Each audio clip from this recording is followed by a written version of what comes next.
ஏனோக்கு என்றால் தேவனோடு சஞ்சரிக்கிறோம். ஆமென். அல்லேலூயா. ஆதியாகமம் 5ஆம் அதிகாரம் 21 24 வசனத்துக்கு நாம் வாசித்து பார்ப்போம்.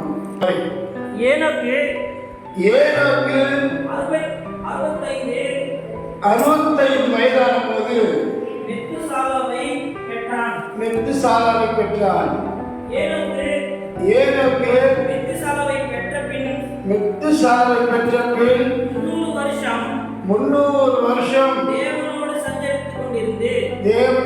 சஞ்சரித்துக் கொண்டிருந்து குமாரனையும்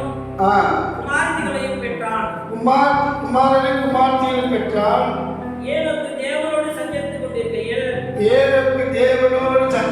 கொண்டிருக்கையில் காணப்படாமல் போனான். தேவன் அவனை எடுத்துக்கொண்டார். அல்லேலூயா, அல்லேலூயா. அப்ப நீங்கள் தேவனுடைய வருகையில போக வேண்டும். நீங்கள் நாமும் தேவன் 2ஆம் முறை ரகசிய வருகையில் வருவார். நாம் போக வேண்டும். இல்லை அவர் வருவதற்கு முன்னால நாம் மறித்து விட்டாலும் அவர் வரும்பொழுது நம்முடைய கல்லறையில் புதைக்கப்பட்டிருந்தாலும் மண்ணால் மூடி புதைக்கப்பட்டிருந்தாலும் கர்த்தர் வரும்போது நம்மளை எடுத்துக்கிட்டு போயிடுவார். அல்லேலூயா.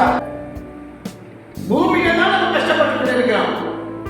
கண்ணீர் கவலை எல்லாமே வேதனை, பிள்ளைகளோட நிம்மதி இல்லை, மருமகளுக்கு நிம்மதி இல்லை, எல்லா குடும்பத்துக்கு நிம்மதி இல்லாமல் இருக்கிறோம். போகிற இடத்துல கொஞ்சம் சந்தோஷமா அங்கே நிம்மதியாக போகணும்னு நம்ம என்ன பண்ணோம்? ஆண்டோட வார்த்தை எப்போதான் கேட்கிறோமோ அந்த வார்த்தை நடக்கும்போது கர்த்தர் வருகையை நம்ம எடுத்து கொண்டு போவார். இன்னொரு மனிதன் ஏனோக்கு என்ற தேவ மனிதன் 65 வயதுக்கு பிறகு, எத்தனை வயது பிறகு? 65 வயதுக்கு பிறகு பிள்ளையை பெற்று 300 வருஷம் மனைவியோடு வாழ்ந்து குமாரத்திகளை பெற்றார். அல்லேலூயா. அனைத்து நினைப்பார்கள் என்றால் திருமணம் ஆனவர்கள் பரிசுத்தை கட்டி வச்சு கணவனோடு நம்ம சேரக்கூடாது, மனைவியோடு சேரக்கூடாது என்று சில போதகர்கள் பற்றி கேட்பார்கள். அப்படிலாம் அல்ல. கணவன் மனைவி மகிழ்ச்சியோடும் பிள்ளைகளோடு சேர்ந்து வாழ்வதுதான் தேவ சித்தம். அல்லேலூயா. அந்த குடும்ப காரியங்களோடு வாழ்ந்திருந்து தேவனோடு சந்தித்துக் கொண்டிருந்தார்.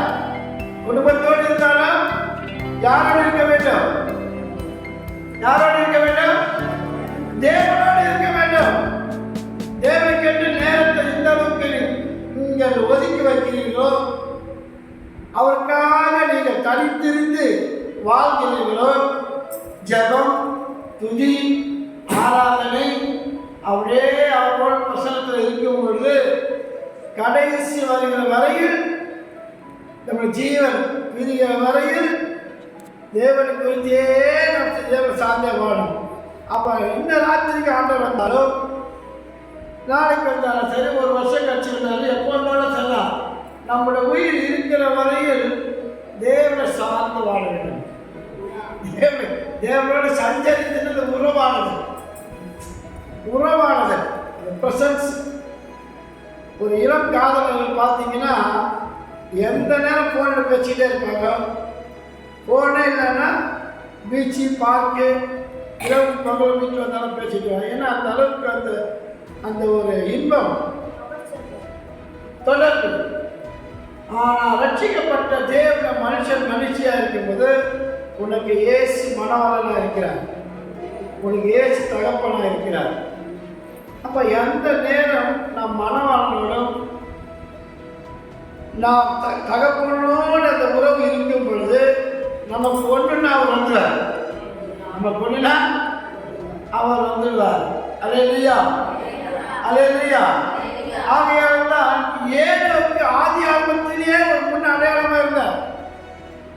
ஆனால் அவர் தீர்க்க தரிசனம் உரைத்தார் என்று வேதம் சொல்லுது. யூதா ஒரே நிருபம், யூதா ஒரே அதிகாரத்தில் 14ஆம் வசனம் 15ஆம் வசனத்தை வாசிப்போம்.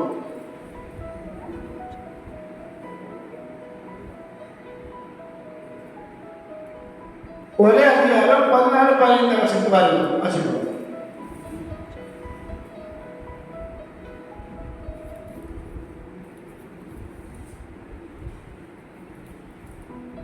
ஆதாமுக்கு ஏழாம் தலைமுறையான ஏனோக்கின் இவர்களை குறித்து இதோ எல்லாருக்கும் நியாயத்தீர்ப்பு கொடுத்திருக்கிறதற்கும் அவர்களில் அவபக்தி உள்ளவர் யாராவோ அவபக்தியாய் செய்து வந்த சகல அவபக்தியான கிரியைகள் நிமித்தமோ நமக்கு விரோதமாய் அவபக்தி உள்ள பாவிகள் பேசின கடின வார்த்தைகள் எல்லாவற்றின் நிமித்தமோ அவர்களை கண்டிக்கிறதற்கும் ஆயிரமான தமது பரிசுத்த வாக்குகளோடு கர்த்தர் வருகிறார் என்று முன்னறிவித்தான். அல்லேலூயா. அப்ப அந்நாட்களில் அவபக்தியாயிருக்கிற பாவிகள் மனுஷர்கள் அந்நாட்கள் இருந்திருக்கிறார்கள். அவபக்தி உள்ளவர்கள் யாவரும் அவபக்தியால் செய்து வந்த சகல அவபக்தியான கிரியைகளின் நிமித்தமும் தமக்கு விரோதமாக அவபக்தியான பாடல் பேசிய கடினமான வார்த்தைகள் எல்லாவற்றிலும் அவர்களை கண்டிக்கிறதுக்கும் ஆயிரமான தமது பரிசுத்தவான்களும் கூட கர்த்தர் வருகிறார் என்று முன்னறிவித்தார். அல்லேலூயா. ஆதியாகமத்தில் எத்தனை 1000 ஆண்டுகளுக்கு முன்னாடி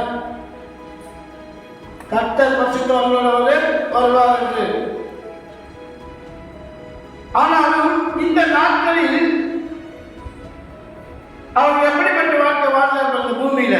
16ஆம் வசனம், இவர்கள் முறுமுறுக்கிறவர்களும் முறையிடர்களும் தங்கள் இச்சைப்படி நடக்கிறவமாக இருக்கிறார்கள். இவர்களுடைய வாய் இருமாப்பானவர்களை பேசும், தற்பொழிவுக்காக முகஸ்துதி செய்வார்கள்.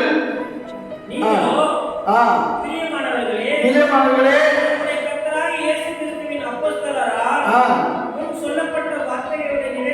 நினைவு கூறுங்கள். அல்லேலூயா, அல்லேலூயா. அப்ப முறுமுறுப்பு என்றால் தேவனை சார்ந்து வாழ்ற பிள்ளைகள் இன்னைக்கு முறுமுறுப்பு என்றால் புலம்பிக்கிட்டே இருப்பாங்க, விசுவாசமே இருக்காது. காலையில் எழுந்திரிச்சாலுமே முகத்தில் ஒரு மகிழ்ச்சி இருக்காது. நிறைய சொல்லுவோம், என்ன பண்ண போகணும் தெரியல, இந்த நாள் எப்படி ஓடணும் தெரியல. அந்த முறுமுறுப்பு இருந்தாலுமே அப்பாவுக்கு எப்படி இருக்கும்? வேதனையா இருக்கும். ஒரு பெற்ற தாய் தகவல் குடும்பத்தில் இருக்கும்போது காலையில எழுந்திரிச்சு பண்ண ஒரு அவர் தெரிஞ்ச புள்ள முகத்தை மூணு வச்சுட்டு முறுமுறுச்சுட்டாங்க. பெற்றவங்களுக்கு எப்படி இருக்கும்? கோபமா இருக்க. காலை எச்சனே புலம்பிட்டே இருக்குது. புலம்புலால பேரண்ட்ஸுக்கு பிடிக்காது. அதுதான் நாட்டில் ஏற்றவனுக்கு என்ன பண்ண ஆங்கிலேயர்கள் ஏற்றவங்க குட் மார்னிங் சொல்லி கொடுத்தாங்க. நல்ல காலையில் இருக்கிற நமக்கு இந்த காலையிலேருந்து இங்கே குட் மார்னிங் சொல்கிற பழக்கமே கிடையாது. காலை வணக்கம் சொல்றது மகிழ்ச்சி கிடையாது. குட் மார்னிங் நல்ல மார்னிங் சொல்லுங்க. காலை ஏற்றவுடனே முறுமுறுப்போட ஏற்றிருக்குது. பால் வாங்கிட்டியா, டீச்சர் இருக்குதா, அங்கே போங்க வாங்கிட்டு வந்தா, ஏதாவது எந்த காரியம் குறிச்சாது புலம்புக்கிட்டே இருந்தால் நாம் தகப்பனுக்கு வசதமா இருக்கும். அல்லது முறுமுறுப்பு. அடுத்தது முறையிடுதல். முறையிடுதல் குறை சொல்றது. குறை சொல்லிட்டே இருப்பாங்க. ஏதாவது ஒரு கதை இருக்கும். ஒரு புருஷனை பத்தி குறை சொல்லுவாங்க. நீ எந்த இருக்கிற பக்கத்துல இருப்பார், உனக்கு பின்னால்தான் கல்யாணம் ஆனவன் நல்லா சம்பாதிக்கிறான், எவ்வளோ சீக்கிரம் வீட்டு கட்டிட்டான், நீ இன்னத்துக்கு இருக்கிற கட்டத்துக்கு அவன் பார், இவனை பார், அவனை பார், இவனை பார், அதைப்பா இதப்பா சொல்லிட்டு முறையினே இருப்பாங்க. பக்கத்துல பார்த்து சொல்ல, நீ முறையிட்டே இருந்தா, புலம்பிட்டே இருந்தா இருக்குது போயிடும். அல்லையா? உள்ளவனுக்கு கொடுக்கப்படும், இல்லாதவனுக்கு இருக்குது எடுத்து போயிடாது. நான் உனக்கு எவ்வளவு கொடுத்துருக்கேன், அதை நினைச்சு நீ நம்ம சோதனை பண்ணு, அதை நினைச்சு என்ன பண்ண சந்தோஷப்படு. சங்கீதக்காரர் 103 சங்கீதம் பார்க்கும்போது முதல்ல ஆரம்பத்தை சொல்ல, என் ஆத்மாவே நீ கர்த்தரை ஸ்தோத்திரம் பண்ணு, அவர் செய்த சகல உபகாரங்கள் ஒருபோது நீ மறவாதே. அப்ப கர்த்தர் என்ன செஞ்சாரு? உன் பாவங்களை மன்னித்தார், உன் அக்கிரமங்களை மன்னித்தார். தூங்காத, அக்கிரமங்களை மன்னித்தார், உன் நோய்களை குணமாக்கலாம். எவ்வளவு செஞ்சாரு? அதெல்லாம் நினைச்சு பார்த்து ஆண்டவருக்கு என்ன பண்ண? நன்றி படி சோதனை சொல்லிட்டே இருக்கணும். இன்றைக்கு இந்த பழைய ஆதாம் வியாபார போலதான் இன்னைக்கு ஜனங்கள் என்ன பண்ணுவாங்கன்னா, இருக்கிற கனியிலே சாப்பிட முடியாது. இருக்கிற எவ்வளவு தோட்டத்தில் எவ்வளவு கனி இருக்குது, எந்த கனி இல்லையோ சாப்பிட்டா அவங்க உணர்த்துற பாரு, அதுதான் இருக்குத சாப்பிட்றதுக்கே அவங்களால முடியாது. கர்த்தர் நம்ம வாழ்க்கையில் எவ்வளவு நன்மை செஞ்சிருக்கிறாரு, அதை நினைச்சு பார்த்து நம்ம நன்றி சொல்றது கிடையாது. தேவனோட சந்தேகிக்க வாழ்க்கை, உறவாடுற வாழ்க்கை எப்படி தான் இருக்கணும். ஆண்டவர் நம்மளோட வாழ்க்கை என்ன இதுக்கு செஞ்சாரு, இன்னைக்கு நம்ம எப்படிப்பட்ட வாழ்க்கை வாழ்க்கை எதெல்லாம் செஞ்சு நினைத்து பார்த்து நன்றி சொல்லணும். ரட்சிக்க மாற்றம் கர்த்தர் நம்ம கொடுக்காவிட்டால் நரக்கு தான் போயிடும். அதை காப்பாற்றினாரா? ரட்சிக்கப்படுறதுக்கு நம்ம என்ன பணமா கொடுத்தோம்? ஏசு நம்ம தேடி போனோம், ஏசு நம்மளை தேடி வந்தார், கிருபையா கொடுத்த ரட்சிப்பு. இன்னைக்கு கலெக்டருக்கு, பிரதமருக்கு, முதல்வர்களுக்கு, எம்எல்ஏக்கு, எம்பிக்களுக்கு உலகத்தில் எவ்வளவு பேர் ஐஸ்வர்யங்களுக்கு கிடைக்காத ரட்சிப்பனா உங்களுக்கு எனக்கு தேவைப்படுத்துறார். அதை நினைச்சே சோதனை பண்ணா நாம் செய்த பாவங்கள், ரகசிய பாவங்கள், பெற்ற தாய் தகப்பனை பார்த்தா கூட என்ன பண்ணுவாங்க?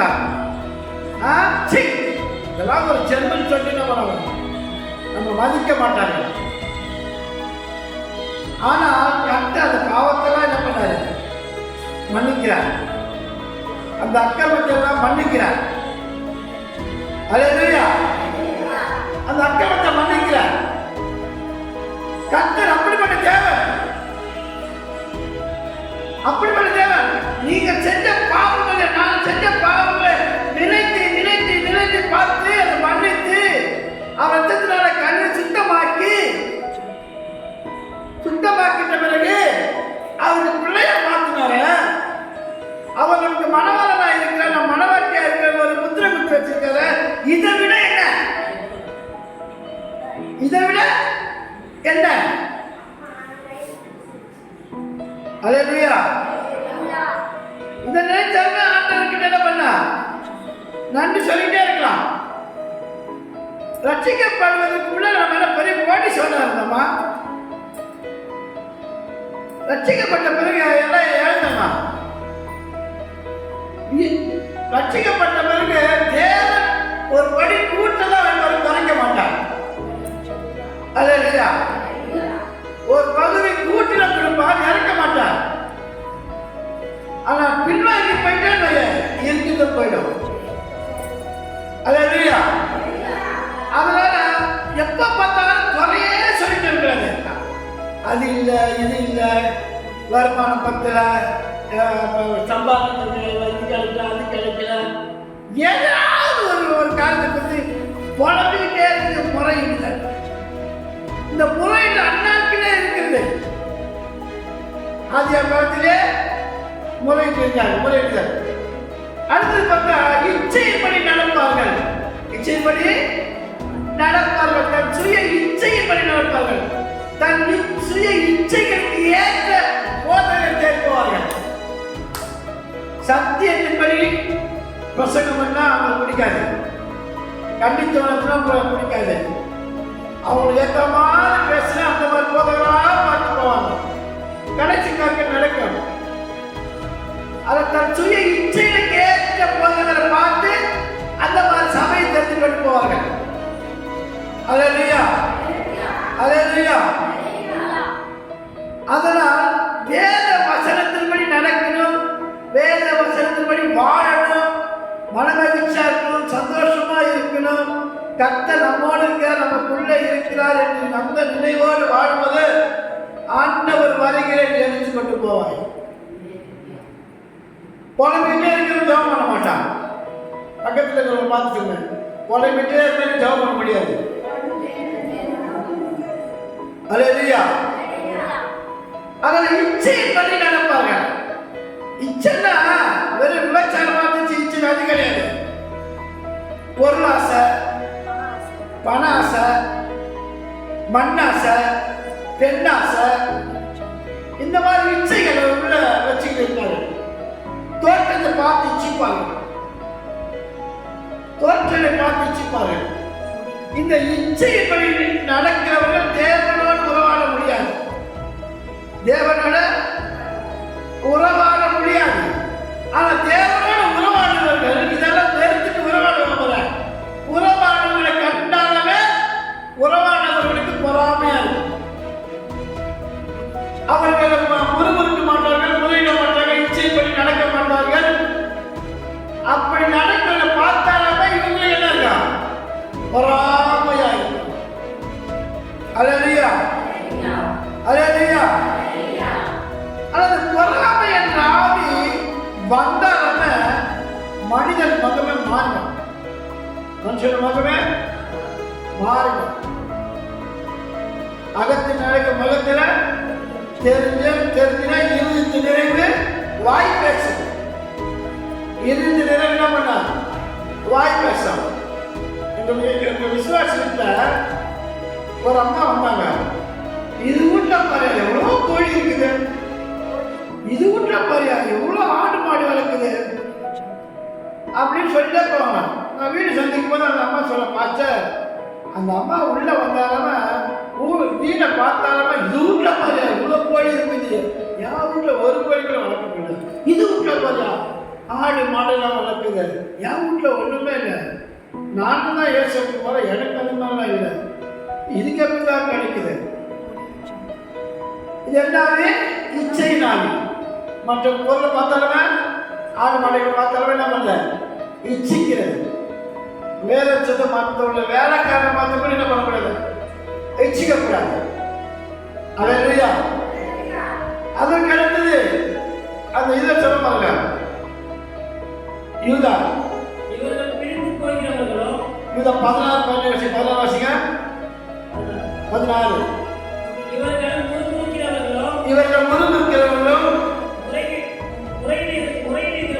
முறையீடுகளும்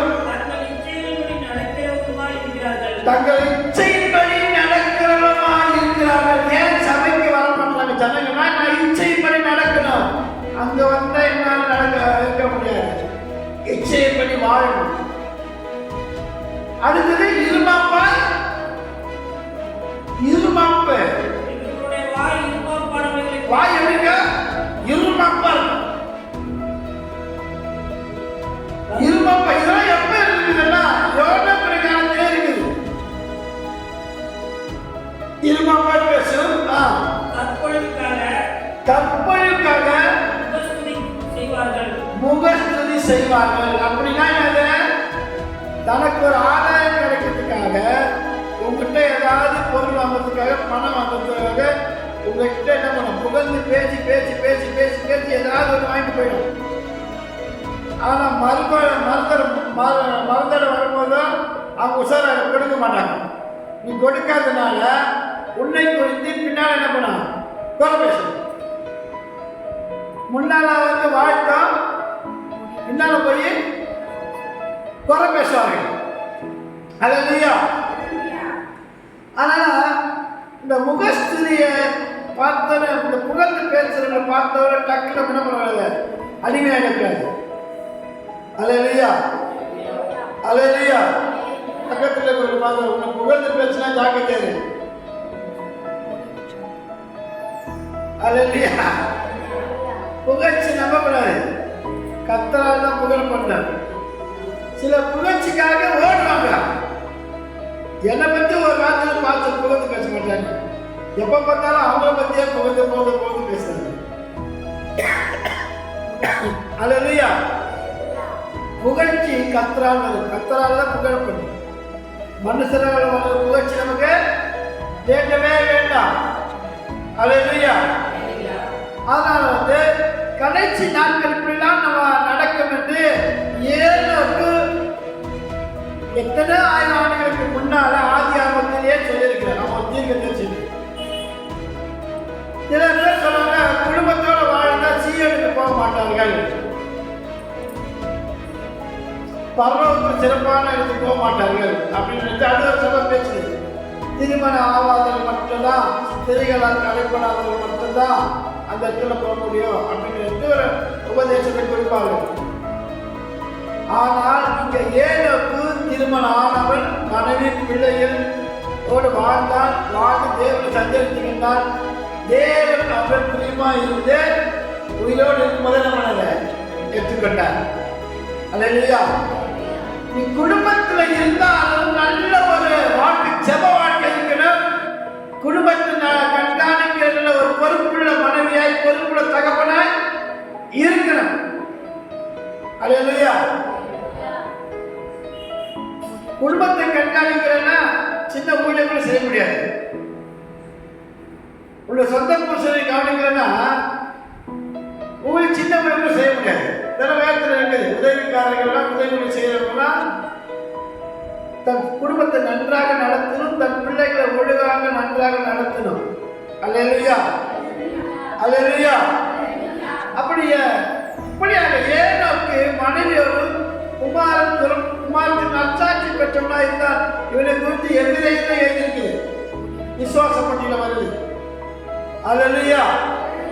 நமக்கு நம்ம நினைத்து நம்ம பார்த்தா ஜீவ புத்தகத்தில் என்ன பண்ண அது பேர் இருக்கணும். நம்ம பேர் அங்கே இருக்கணும். நீங்க என்ன செஞ்சது ஆண்டு எப்படி வாழ்ந்ததுன்னா அங்க நம்ம இருக்கோம். அல்லேலூயா. ஆகையால் 65 வயதுக்கு பிறகு பிள்ளைகளை பெற்று வாழ்ந்தார். 365 வயது வரைக்கும் வாழ்ந்தார். எத்தனை வயது வரைக்கும்? 365 வரை. இப்போ 300 வயசு 100 வயசு நமக்கு வேண்டாம். ஆனாலும் ஒரு வயதான பிறகு நம்மளும் கூட தேவனோடு அதிகமாக சஞ்சரிக்க வேண்டும். வேறு பெற்று எடுத்தவங்க அதிக விட அவங்க நேரம் இருக்குது. இன்னைக்கு வேலை பெற்று எடுத்தவங்க வேலைக்கு வேலை போவாங்க. ஆடு மாட்டு நாட்டு மக்கள் மாட்டு வேலை பெற்று எடுத்தவங்க. ஆனால் இவன் என்ன பண்றான்? குடும்பம் இருந்தாலும் தேவனோட சஞ்சரித்து கொண்டிருந்தான். அப்ப பேரை பெற்று எடுத்துக்குள்ள நீ இன்னும் தேவனோட சஞ்சரிக்கணும், வருகிற எடுத்துக்கொண்டு போவா என்று எப்படி கேரண்டா சொல்ல முடியும்? சொல்ல முடியுமா? சொல்ல முடியாது. அதுக்காக வேலைக்கே போக சொல்ல. வேலைக்கு போங்க, கர்த்தர் பலனை கொடுங்க, கையின் பிரயாசத்தை ஆசிரியப்பா, வேலைக்கு செய்யுங்க. ஆனா அவருக்குன்னு ஒரு நேரத்தை ஒதுக்கணும். சபையில என்னென்ன ஜெபம் நடக்குது என்று அந்த நேரத்தில் சபைக்கு வந்தாதான் தேவனோடு சஞ்சரித்துக் கொண்டிருக்கிறாய் அர்த்தம். அல்லேலூயா. 40 நாள் ஜெபம் என்று சொல்லியும் வீடியோவை சந்தித்து சொல்லியும் பார்க்க மாட்டாங்க. வருவது கிடையாது. யோவான் 4ஆம் அதிகாரம் 44ஆம் வசனம். அடிக்கடி இந்த வசனத்தை கற்ற ஞாபகம். ஜெபத்துக்கு வராத நம்ம என்ன பண்ண முடியும்? என்ன அனுப்பின பிதா ஒருவனை இழுத்துக் கொள்ளாவிட்டால் அவன் என்னிடத்தில் வரமாட்டான். கடைசி நாளில் அவனை நான் எழுப்புவேன். போதும். சொல்ல வேண்டிய கடமை எங்களுது. வீடியோ சந்தித்து சொல்ல வேண்டிய சபையில் அறிவிச்சாச்சு. ஆனா பிதாவாக தேவனை நீ இழுத்தாதான் வர முடியும். பிதாவாக தேவன்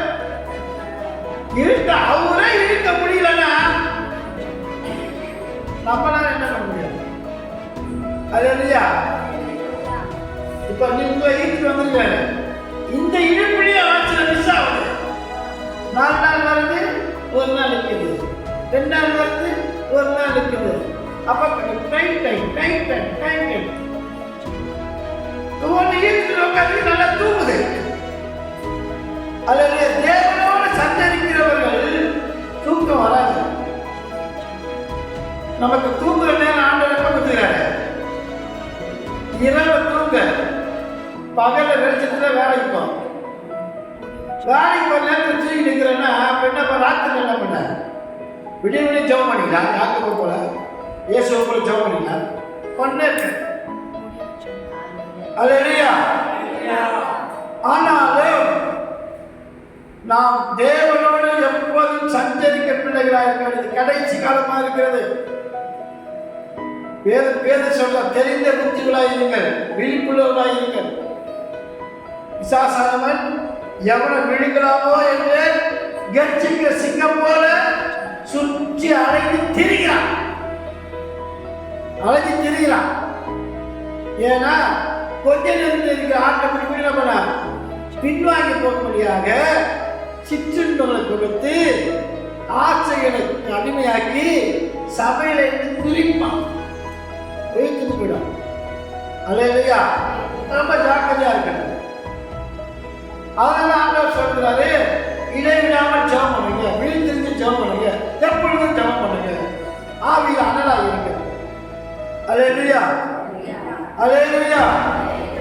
அதனால எவ்வளவு போல தேவனோடு எப்போதும் சஞ்சரிக்கிறவர்களா இருக்கு. ஆதியாகமம் 6ஆம் அதிகாரம், அங்க ஒரு மனிதன் நோவா இருக்கிறார். அவரும் குடும்பத்தோடு தான் வாழ்ந்தார். ஆதியாகமம் 6ஆம் அதிகாரம் 9ஆம் வசனம். நோவாவின் வம்ச வரலாறு. நோவா தன் காலத்தில் இருந்தவர்களுக்குள்ளே நீதிமானும்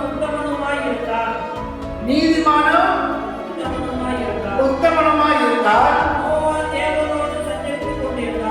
நோவா தேவனோடு சஞ்சரித்துக் கொண்டிருந்தார். போதும். நோவாவும் தேவனோடு சஞ்சரித்துக் கொண்டிருக்கிறார். பரிசுத்தவான்கள் யாருன்னா ஏனோக்கு, நோவா, எலியா, இவர்கள் தேவனோடு சஞ்சரித்துக் கொண்டிருந்தார்கள். அல்லேலூயா. அப்ப இவர்களுக்கு ஆலயம் கிடையாது, இவர்களுக்கு போதகர் கிடையாது, வேதாகமம் கிடையாது. அந்நாட்களிலும் தேவனோடு சஞ்சரித்துக் கொண்டிருக்கிறார்கள். அல்லேலூயா. ஆனா இந்நாட்களில் பிதாவாக தேவன் தன் சொந்த குமாரனை அனுப்பியிருக்கிறாரு. அவர் அனுப்பி பல அற்புதமான காரியங்களை, அதிசயமான காரியங்கள் நிரூபித்து காண்பித்து, மருத்துவர்களை எழுப்பி காண்பித்து, நம்முடைய பாவங்களை அக்கிரமங்களை மன்னித்து, சிலுவையை சுமந்துக்கிட்டு மறித்து அடக்கப்பட்டு 3ஆம் நாளில் உயிரோடு எழுந்து நிறுவனமாகி நிரூபித்து காண்பித்து 12 சீசர்களை பலவிதமான தேசங்களுக்கு அனுப்பி அவர்கள் மூலமாக சுவிசேஷத்தை அறிவித்து அவர்கள் இரத்த சாட்சியாக மறித்திருக்கிறார்கள். அநேக மிஷனரிகள் இரத்த சாட்சியாக மறித்திருக்கிறார்கள். மேகம் போல திரளான சாட்சி நிறைய இருக்குது. இவ்வளவு இருந்தும் ஆலயம் இருக்கிறது, போதகர் இருக்கிறாரு, எல்லாமே இருக்குது. நோவா கதை கிடையாது, ஏனோ கதை கிடையாது, எலியா கதை கிடையாது. நமக்கு எல்லாமே இருக்குது. எல்லாமே இருந்தும் தேவனோடு சஞ்சரிக்கிறோம். தேவனோடு உருவான வருவியில கைவிடப்படுது. அல்லேலூயா. அல்லேலூயா. அப்ப நோவாவுக்கு பிள்ளைகள் இருந்தது, குடும்பம் இருந்தது. அந்த பேரைக்குள் ஆண்டவர் சொன்னாலே பூமி மிக அற்புதமா இருக்கிறது. ஏன்தான் இந்த மனுஷர்கள் படித்தோம் விஷனம் அடைத்தாரா? ஏன்தான் படித்தன்னு சொல்லி விஷனம் அடைத்தாரா? இன்னைக்கு கர்த்தர் விஷனம் அடைந்தார். ஏன்டா இவனை ரட்சித்தேன்னு ரட்சிக்கப்பட்டு ஞானத்தால் இருந்து கரை ஏண்ட ஒண்ணு என்கிட்ட வர பார்த்தா, என்கிட்ட வந்து ஒட்டிக்க பார்த்தா அது ஒட்டவே மாட்டேங்க. அறுத்துன்னு போய்கிட்டே இருக்கு. அல்லேலூயா. இன்னைக்கு ஜனங்கள் இயேசுவை பார்க்கல. யாரை பார்க்கற? மனுஷனை பார்க்கறாங்க. மனுஷர்கள் அவங்களுக்கு பிரியமான பேசணும், அவங்க பிரியமா நடக்கணும், அவங்களுக்கு அடிமையாகவும் இருக்கணும். சில இடங்கள் போதவரை அடிமையாக்கிறாங்க விசுவாசிகள். எனக்கு நீ அடிமையா இல்லைன்னா எனக்கு இந்த சபைனா இன்னொரு சபை. இப்ப இலவசமா வண்டி விட்டாச்சு, அதுக்காக என்ன பண்ணாங்க? நம்ம இஷ்டத்துக்கு போகலாம், நம்ம இஷ்டத்துக்கு போகலாம், நம்ம இஷ்டத்துக்கு வரலாம். எத்தனையோ சபை இருக்குது. இது ஒன்றுதான் போதவரா? இதே போதவர. இப்படி உனக்கு கொடுக்கப்பட்ட போதகரை நீ அலட்சியப்படுத்திட்டு போனாலும் அங்க போனாலும் அந்த சபை தான் நடக்கும். உலகமே சுற்றி இருந்தாலும் எந்த சபையில கரெக்டான சபை சொல்லவே முடியாது. இந்த சபை நல்ல சபை எந்த இதுவும் சொல்ல முடியாது. எல்லா சபையும் ஒரு குறை இருக்கும். நீ குறைய பார்க்காத, உங்ககிட்ட இருக்கிற குறைய அதை பாரு. ஏசாதான் சொன்னது, உன் கண்ணில் இருக்கிற புத்திரத்தை பாரு, அடுத்த கண்ணில் இருக்கிற தூசியை நீ பார்க்காதே. அல்லேலூயா. அத மாதிரி நமக்குள்ள என்ன காரியங்கள் பிடிக்காத, கத்திரிக்கு பிடிக்காத காரியம் இருக்குது, இன்னும் நம்ம அதை நீக்கப்பட முடியாது, அதுல இருந்து வெளியே வர முடியாது, இன்னும் பசுக்கவும் வாழ முடியாது. நம்ம அப்படிதான் நம்ம பாதுகாத்து கொண்டே இருக்க வேண்டும். அப்படிதான் லோகத்துக்கு தெரிஞ்சுது. நான் இருக்கிறேன்னு காட்டுறாங்க. அல்லேலூயா, அல்லேலூயா. அதனால் தேவனுக்கு பிரியமாக இருக்கிறவர்கள் எப்படி இருப்பார்கள் என்று பார்க்க போகிறோம். சங்கீதம் 128 முதலாவது வசனத்தை வாசிப்போம்.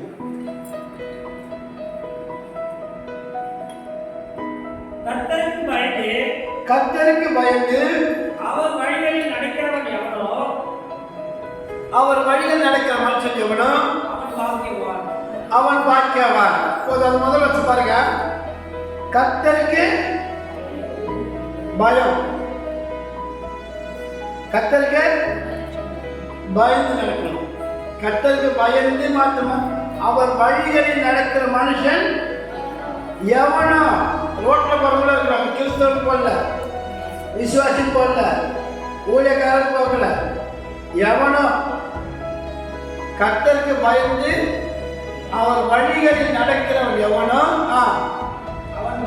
அவன் பாக்கியவான். அப்புறம் உன் கையின் பிரயாசத்தை நீ சாப்பிடுவாய், உன்னுடைய கையின் பிரயாசத்தை நீ சாப்பிடுவாய். நீ உழைக்கிற உழைப்புல, நீ கைக்கு செய்த வேலையில ஆசீர்வாதம் உண்டாக்குவாரு, பாக்கியம் உண்டாகும், அதை திருந்தாக்குவார். உன் மனைவி வீட்டோரங்களில் கடிதல் திராட்சை கொடியை போல் இருப்பாள், உன் மனைவி வீட்டோரங்களில் கடிதல் திராட்சை கொடியை போல் இருப்பாள். உன் பிள்ளைகள்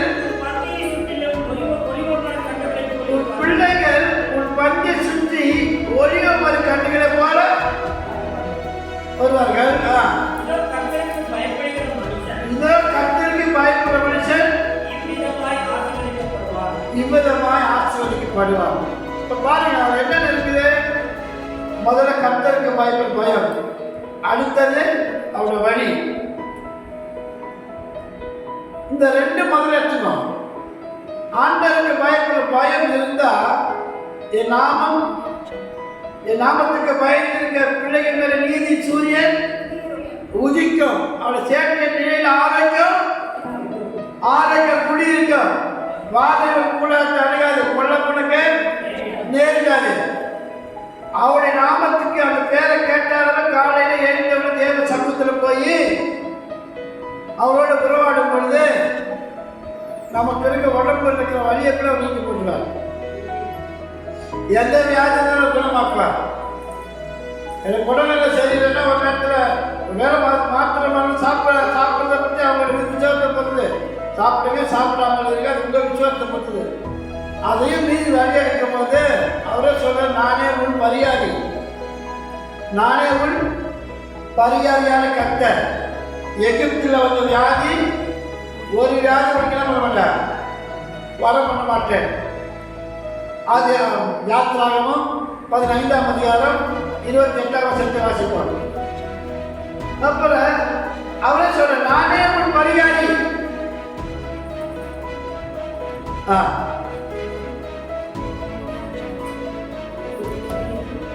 28 அதுல 15 கடைசி முன்னாடி வாசிக்க, நானே உன் பரிகாரி. நீ உன் தேவனாகிய கர்த்தரின் சத்தத்தை கவனமாய் கேட்டு. எத்தனை வசனம்? சாரி, 26ஆம் வசனம். யாத்திராகமும் 15:26. நீ உன் தேவனாகிய கர்த்தரின் சத்தத்தை கவனமாய் கேட்டு. நீ உன் தேவனாகிய கர்த்தரின் சத்தத்தை கவனமாய் கேட்டு. அவர் பார்வைக்கு செம்மையானவை. அவருடைய பார்வை யாருடைய பார்வைங்க? பாஸ்டருடைய பார்வைங்க? புருஷனுடைய பார்வைங்க? அவருடைய பார்வைக்கு செம்மையானதை செய்து அவர் கட்டளைக்கு செவி கொடுத்து அவருடைய நியமங்கள் யாவையும் கைக்கொண்டால். அவருடைய நியமங்கள் யாவையும், அவர் கட்டளை எத்தனை கட்டளை கொடுத்திருக்கிறாரோ அந்த நியமங்கள் யாவையும் கை கொண்டால், நான் எகிப்தியருக்கு வரப்பண்ணின வியாதிகளில் வந்த வியாதிகளில் ஒன்றையும் உனக்கு வரப்பண்ணினேன். அவங்களுக்கு வந்த வியாதி உள்ள ஒன்றை தொடாது. நானே உன் பரிகாரியாய். நானே என்ற வார்த்தை, நானே உங்களுக்கு மெய்யான டாக்டர். நானே மெய்யான டாக்டர். இந்த நானே என்ற வார்த்தை ஏசு நிறைய சொல்லியிருக்கார்.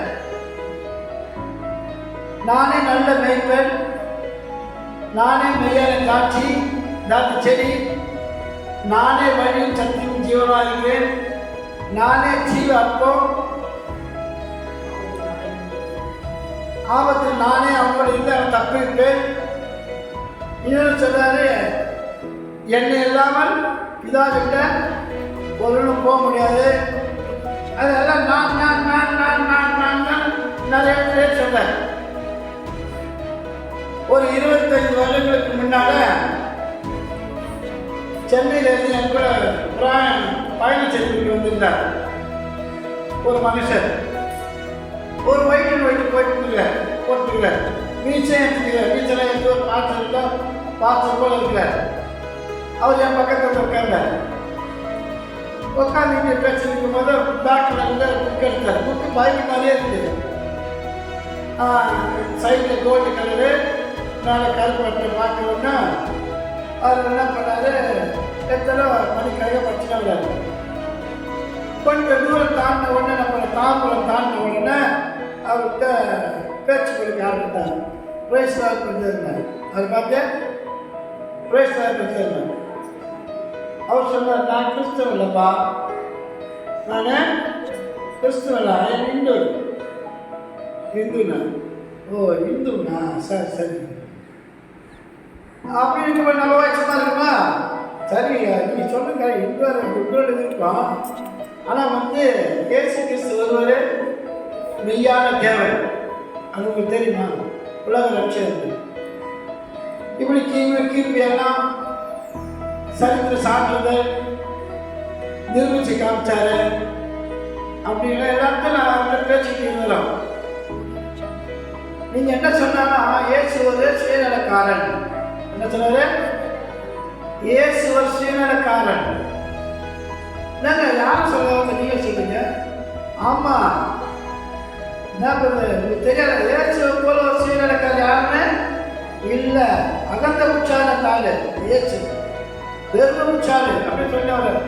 என்னங்க அப்படி சொல்றீங்கண்ணா? இந்த பைபிளை படிச்சு பாருங்க, சொல்லுங்க, நான் கேட்குறேன். அவர் எல்லாத்தையும் நானே நானே நானே நானே நானே பெருமையா பேச தெரியுமா? நானே மையான திராட்சை செடி சொல்றார். என்னையெல்லாம் பண்ணிக்க கனி கொடுக்க முடியாதுன்றாரு. என்னை விசுவாசிக்கிறெல்லாம் பரலோகத்துக்கு போக முடியும், என்னை விசுவாசிக்காத எவ்வளோ நரகத்துக்கு போயிடும். அதெல்லாம் என்ன மாட்டாங்க? எல்லாரும் நேசிக்கிறீங்க. ஏன் அந்த மாதிரி இல்லை? இப்போ நானே வழி இல்லை, அவர் வழிதான் ஒன்றுமா என்ன? நான் இல்லை, நான் இந்த வார்த்தை உதவிக்குள்ள ஒட்டாதுன்னு சொன்னீங்க தெரியல. நம்ம எல்லா சாரும் ஒற்றுமா நினைக்கணும். நம்ம வந்து சம்பந்தம் நினைக்கிறது இந்தியாவில் எல்லா சாரும் ஒன்று தான். அவர் அப்படி இல்லை. நானே மெய்யான காட்சி, நானே வழி சத்தியம் ஜீவன் இருக்க, நானே ஜீவப்பன்றாரு, நானே நல்ல மேய்ப்பன்றாரு. அதனால அந்த ஆள் பற்றி இங்க பேசாதீங்க. அவர் சுயநலக்கார பெருமை பிடிச்சி அகந்த பிடிச்சிருக்கோம். அது நீங்கள் தப்பாக புரிஞ்சுக்கிட்டீங்க. அவங்க ப்ரூஃப் அதான். இப்போ உங்கள் அப்பா பேர் சொல்லுங்க. உங்கள் அப்பா பேர் என்ன? அவர் அவங்க அப்பா பேர் சொல்ல ரோட்டில் போகிறவங்க அப்பான்னு போட வேண்டியது தானே? அன்பு இருந்தா அவரும் உங்கள் அப்பா தானே? இல்லை சொந்தக்காரங்க பார்த்து உங்கள் அம்மா வந்து இதுவும் உங்கள் அப்பா தானே, இதுவும் உங்கள் அப்பா தானே சொன்னால் நீ ஏற்றுக்கியா? அதே அப்படிங்கிறவன் அதுதான் இதுவான். அவர் நிறுவனத்தை காண்பித்தார், நான் தான், என்னையெல்லாம் வேறு கடவுளே கிடையாது. ஓட்ட போறவங்க அப்பன் கூட முடியுமா சொல்லுங்க? ஓட்ட போறவங்க அப்பன் கூட முடியும்? எல்லா அப்பாவும் முடியாது. உன்னை பெற்று எடுத்தாலும் ஒருத்தருக்கு அவர்தான் சொல்லுவோம். அதே மாதிரி இயேசு கிறிஸ்து ஒருவர் தான் உலக மக்களுக்காக சிலுவையில் ரத்தம் சிந்தினார், மரித்தார், மூன்றாவது நாள் உயிரோடு எழுந்தார். அவருடைய கல்லறை திறக்கப்பட்டு இருக்கிறது. கிமு சரித்திரம் ரெண்டாக புரிஞ்சுது. அதை மாற்ற முடியாது. அப்புறமே கூட சொல்ற நீங்க சொல்ற நீங்க ஏற்காது அவங்க உங்க இஷ்டம். ஆனா ஏசி என்ன, நான் ஒரு பரிசுத்த மற்றதெல்லாம் பரிசுத்த கிடையாது பேசினது. அப்புறம் சொல்லும்போது உங்களுடைய இதெல்லாம் பாருங்க, மிருகங்களை தெய்வம் உணங்குறாங்க, யாருன்னா குரங்கு உணங்குறாங்க. அதே மாதிரி குழந்தை பொண்ணு நீ சந்தோஷப்படுவியா? மிருகங்களை கூட குழந்தை பொண்ணு சந்தோஷப்படுவியா? அப்புறம் பார்த்தீங்கன்னா இந்த கடவுளுக்கு மனைவி பிள்ளைகளா இருக்குது. 2 மனைவி உள்ள கடவுளை 2 மனைவி வச்சிருக்கிறாரு. அவர் கடவுளை வாழ்க்கை செய்யல, தரங்கட்டு போயிடுது. எப்படி அதை ஃபாலோ பண்ண முடியும்? ஆனால் அந்த சொல்ல என் வழி பரிசுத்தமான வழி, அந்த வழிக்கு வாங்க. அதான் ப்ரூவ் பண்ற நானே. நீ குழம்பு அடையாத, நானே ஒரு வழிகாட்டி. அந்த அர்த்தத்தை சொல்லிருக்க. நீங்க தவறா புரிஞ்சுக்கிறீங்க. உங்களுடைய இதெல்லாம் பார்க்கும்போது ராமர் சீதையை சேலம் வச்சு இழுத்தா அப்படிலாம் வந்து சொல்றாங்க, பண்றாங்க. கோயிலே அது படம் வந்து போட்டு காட்டுறாங்க, பப்ளிக்ல இருக்குது. அதே மாதிரி பப்ளிக்ல போய் நம்ம நீங்களும் நானும் ஏதோ ஒரு பொண்ணு போய் சேலம் வச்சு இழுத்தா விட்டுருவாங்களா? அப்போ சாமி தோசை நம்ம சட்டமா? அது அவங்க விளையாட்டு. நீயே விளையாடி பாரு, நீங்க உள்ள போடுவோம். நீ அந்த சாமிதான பொண்ணல ராமர் விளையாடுற நீ விளையாடு பாரு. நீக்கு உள்ள போட்டுருவாங்க. அப்படியே வந்தது பாண்டிச்சேரி வரைக்கும். இங்கே நானும் பேசிட்டு வந்துன்னே இருக்கும் போது அவர் கூப்பிட்றாரு, இல்லை என் கூட வாங்க, எங்கள் ஆஃபீஸ்க்கு வாங்க, நீங்கள் பேசுறது இங்கே ஆக இன்னும் அவங்க கூட போவாத, உன்னை அடிக்கிறதுக்கு ரெடியாக இருக்காங்க, உன்னை அடிக்கிறதுக்கு ரெடியாக இருக்கலாம். அது வந்து ஆர்எஸ்காரர்கள், பிஜேபிக்காரர்கள். அதனால வந்து நீ போவாத, இறக்குறாங்க. அவர் அடிக்கடியாக கூப்பிட்றாரு, நான் 10 பேர் பெற்று அனுப்புகிறேன் வாங்க, நீங்கள் நிறைய நல்லா சொல்லிங்க வாங்க, போயிட்டு வாங்க, போதும் கஷ்டம் போயிட்டு வா. அது இல்லையா? அப்போ ஏசு கிறிஸ்துவின் ஒருவரே மகா பரிசுத்தர். அவர் தான் எல்லாருக்கும் வழி, உண்மையான வழி. வேற எந்த வழியா அல்ல, அந்த வழி அதற்கு பார்க்கறது போக முடியும்.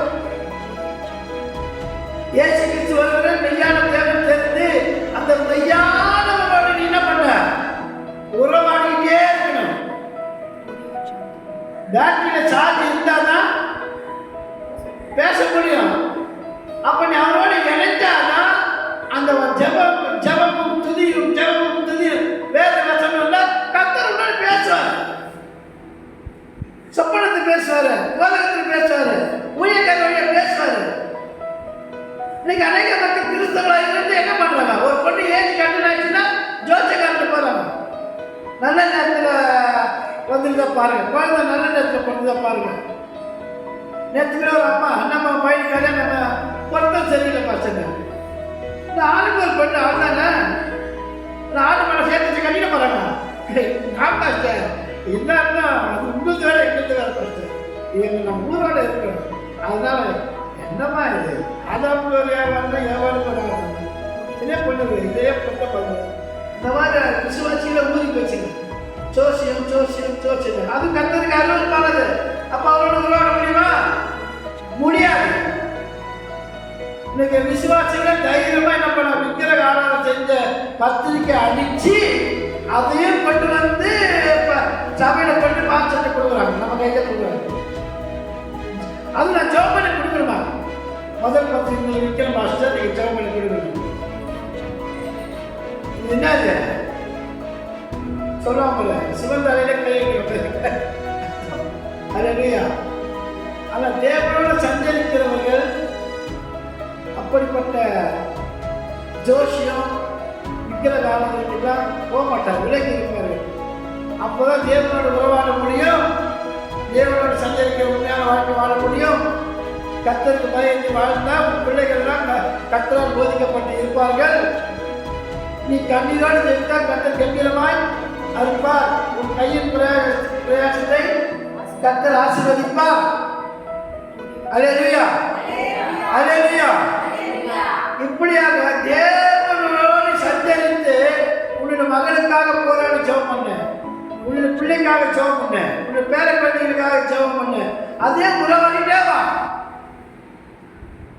அப்படியே உறவாடிட்டே இருந்தா நீங்கள் வேண்டுவதற்கு நினைப்பதற்கு அதிகமாக ஆண்டவர் எந்த நேரத்தில் எப்பப்போ செய்யணுமோ அப்பப்போ செய்துருவார். கண்டிப்பா செய்வார். நம்ம அலைய தேவையில்லை. எவ்வளவு லட்சக்கணக்கில் கடை இருக்கட்டும், எவ்வளவு போராட்டம் பண்ண பிரச்சனை இல்லை. இந்த உறவாடுறதுல குறையக்கூடாது, அந்த டச்சு குறைக்கூடாது. செட் பண்ண சார்ஜ் இருந்துச்சுன்னா கால் வராது. செட் பண்ண கால் சார்ஜ்னா கால் வரல, அடுத்த பேச்சு கேட்க முடியாது. அதே மாதிரிதான் உன்னுடைய இருதயத்தில் கர்த்தரை வெளிச்சம் எப்ப பிரகாசமா இருக்கணும். அப்ப தேவன் பேசுற அந்த சத்தம் கேட்கலாம். இல்ல வேதத்தை படிக்கும் போது வேதத்தை வழியா பேசுவார். அல்லேலூயா. இப்ப நான் சூரியனுக்கு போது ஆண்டவர் வந்து கோவிந்தராஜ் நாளைக்கு நீ ஏனத்தை பத்தி பேசலாம் அப்படி ஒண்ணு பேச மாட்டார். அது ஜாப் பண்ணியே இருக்கும் போது ஆண்டவர் சில காரியங்களை பற்றி பேச உணர்த்தப்படும் போது பைபிளை திறந்த உடனே ஒரு வருஷம் பரீட்சை பண்ணும்போது அதுல இருந்து கர்த்தர் பொறுமையான பற்றி பேசுறேன் பேசுறேன். அல்லேலூயா. இதுதான் அதான் நம்ம கையில வேளாண் டெய்லி நேரத்துக்கு படிக்கும் போது அது ஒரு வசனத்தை உங்களோட கர்த்தர் பேசுனா அந்த இடத்துல பேனாவை நோட் பண்ணிக்க. இந்த தேதியில கர்த்தரோட பேசினாங்க. அல்லேலூயா. எப்போதும் பைபிள் படிக்கும்போது ஒரு பேனாவும் ஒரு நோட்டு பக்கத்தில் வச்சுக்கலாம். அப்படி இருக்கும்போது கர்த்தர்கிட்ட பேசுற வசனம் ஞாபகத்தில் மறந்துடுங்க.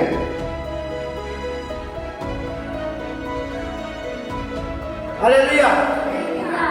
ஆகையால நீங்க பிராக்டிகலா எந்தெந்த நேரத்தில் ஆண்டவரை உழவானிட்டே இருந்தீங்கன்னா நோவாவை போலவும் யோனாவை போலவும் எலியாவை போலவும் ஆபிரகாமை போலவும் ஆபிரகாமுடைய நீதிமான்களுக்காக ஜெபிக்கிறார். இந்த பட்டணத்தை அழிக்க போறேன்னு சொல்லும் போது சோதரகுமார் பட்டணத்தை அழிக்க போறேன்னு ஆண்டவர் ஆண்டவரே 50 நீதிமான்கள் அழிச்சிருக்கீங்களா?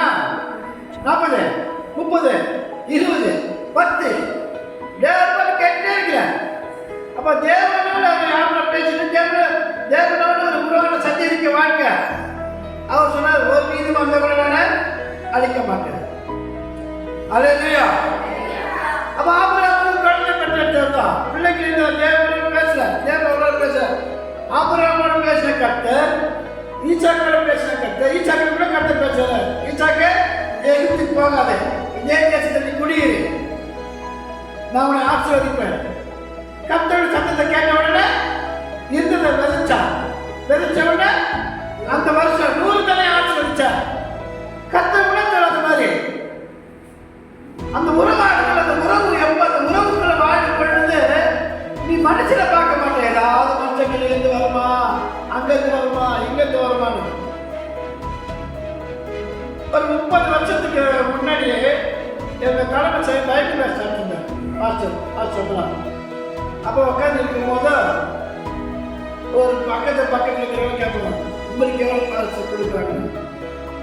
ஏன் நீ அதை கேட்குற? இதை தெரிஞ்சுக்க நீ ஏன் தெரிஞ்சுக்கிற? உங்களுக்கு எவ்வளோ பண்ணுறாரு, உங்களுக்கு எவ்வளோ பண்ணுறாரு, இதை மாதிரி விசாரிப்பாங்க சில இடங்கள்ல. அதனால நம்ம தலைமையோ தலைமை சபையோ சார்ந்து நம்ம என்ன பண்ணக்கூடாது. கர்த்தர் அவங்களுக்கு மனுஷ கற்ற காரியங்களை செய்வார். ஆனால் அவர்களே என்ன பண்ணக்கூடாது, அதிகமாக நம்பிடக்கூடாது. அது இல்லையா?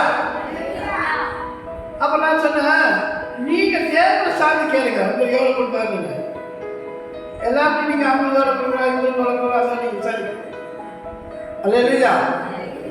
தேவனை சார்ந்தா தேவன் உங்களோடு பேசுவாரு.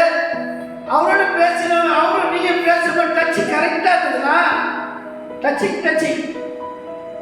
கரெக்டா பேசாத ஒரு மனிதன் தவறே செஞ்சா கூட அவனை போய் கரெக்டா போய் கேட்கலாம்.